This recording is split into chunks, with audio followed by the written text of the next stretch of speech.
Good morning, comrades. Welcome back to the channel. Welcome not to the Nürburgring, but to a different type of ring. We'll get to that in a second.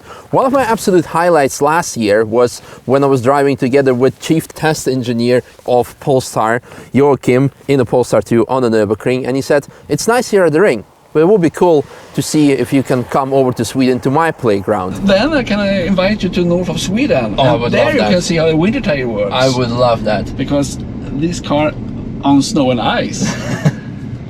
Maybe it's even better than Nürburgring, I don't know. I can imagine some exciting benefits of that. And luckily, Joakim kept his promise. And nice to see you. Nice to see you. Where are we right now? Right now we're at the Arctic Circle. So you're actually beyond the Arctic Circle. Correct. And we will continue in that direction to the test track. Nice.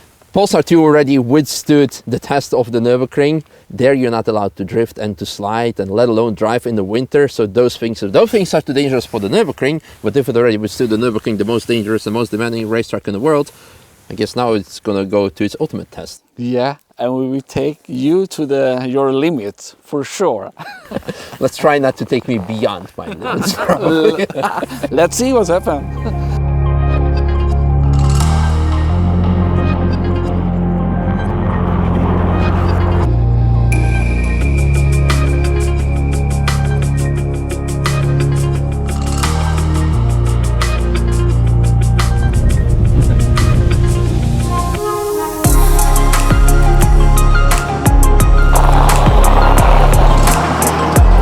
We need one of those for like March and April at the Nürburgring, were the first races of NLS, because it's always snowing then.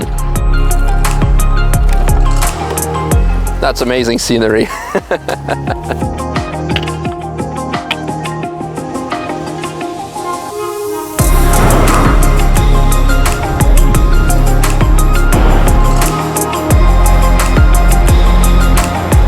fast in, hit the front. There you have the rotation. Super!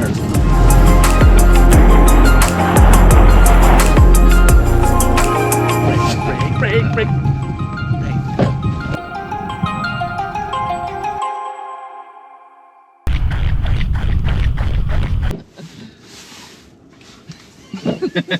The speed was okay, but the corner was too tight.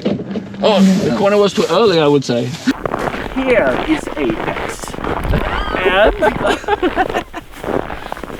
But you know what they say, you always go where you look at.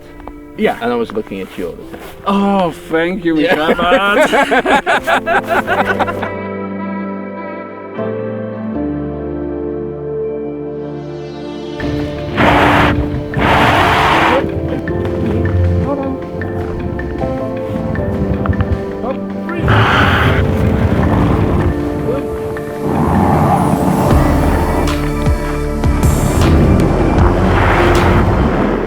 I wish it was that easy at the Nürburgring. Yeah. Marshall just comes, pulls you out of the barrier and going. And this is for free. Next one And is... Nürburgring, it costs more. Yeah.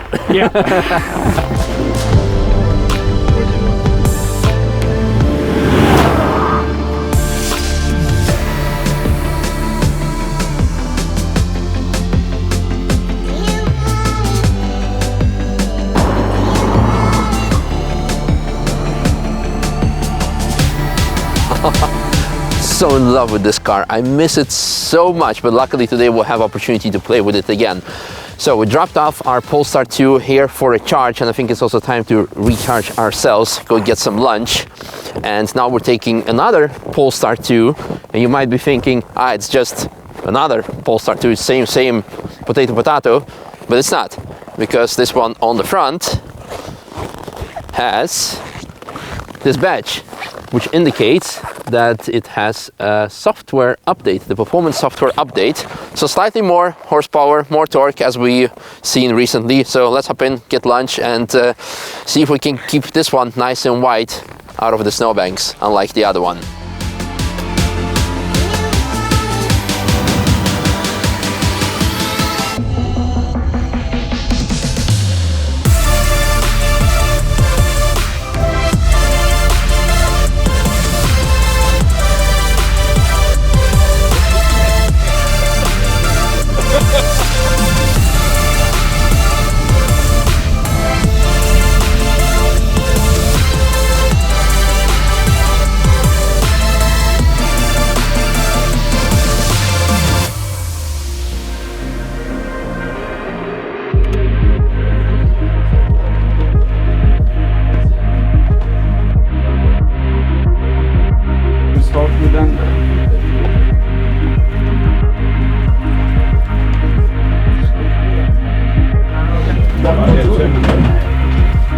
really good. And you don't need to salt it.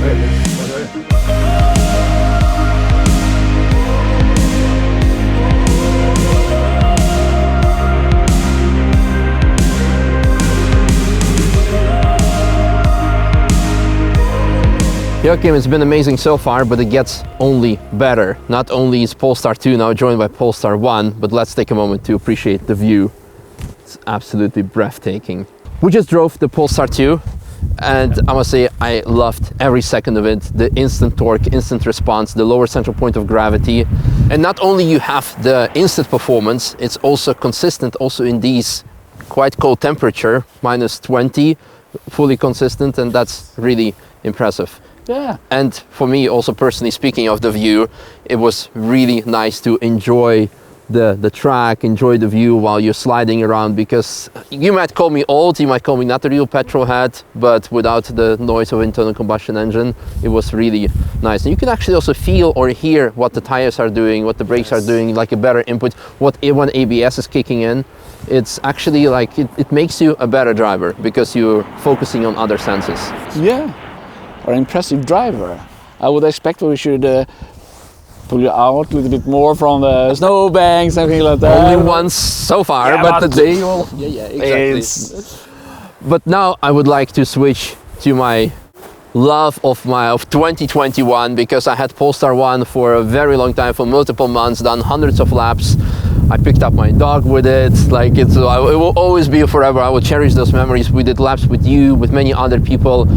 They're like, oh my God, I did not expect this car to drive like that. Like, yeah, but if you are up here driving on ice, yes, you have to tune the car working on ice. You feel how you lose front and rear grip. You can make a balance, and you have time to think about what you should change. And if you do that, I would say our homework, and when it works here, it works on Nürburgring, it works out in the street, and wherever you drive. Yeah. You have seen that. exactly. So when are we going to the Sahara Desert next? Next time maybe, but it's not a promise. No. You kept this promise. But it's amazing. I'm excited to see and feel what this car can do in these conditions. You will feel like a king when you have been out and driving these cars at the track.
So you really like it to take it to absolute new heights constantly. Yes. So where we are right now. Now we're on the top of a Carmrade oily, and here we have a view over the test track, over a lake where we have spent the whole day. It's literally middle of nowhere, huh?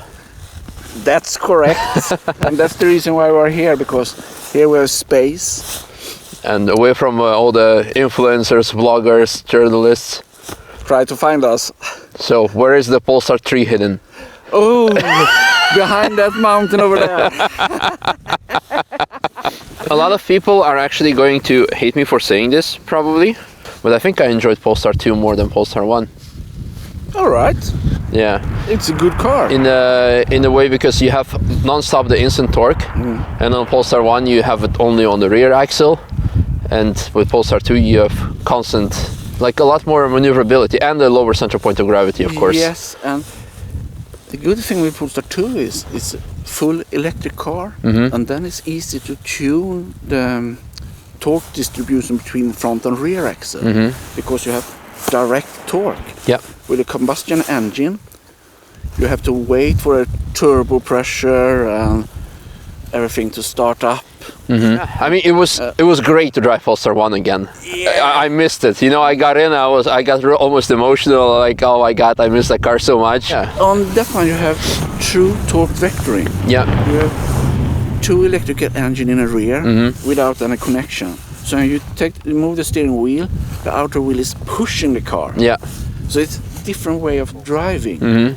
And maybe we should spend a little bit more time together in that car, and I can show you how to drive it. Yeah. Because it takes the chassis to a new level. Misha, thank you for this. Thank you. I enjoyed it a lot, and I cannot wait for. I mean, day is not over yet. No.